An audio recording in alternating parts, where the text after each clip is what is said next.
Hello, I'm Sunny. The word of today is Shéi. In this video, I will teach you how to pronounce it, how to write it, and how to use it.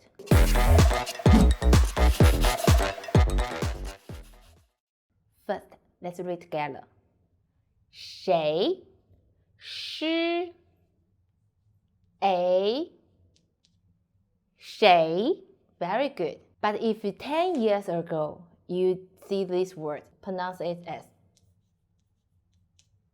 Shuí, 是为水. So it's old pronunciation. So now we use Shéi, Shéi. In your daily life, these two was okay because people can understand. But when you have a test, do this one. Shéi, okay? Now let's write together. 点横折提撇竖点横竖横 Shéi. Shéi means who in question sentence. It's a question word. Who are you? 你是谁? Who is he?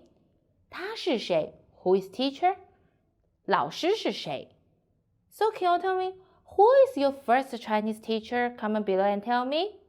可以在下方评论区告诉我，谁是你的第一位中文老师呢？See you next time. Bye bye.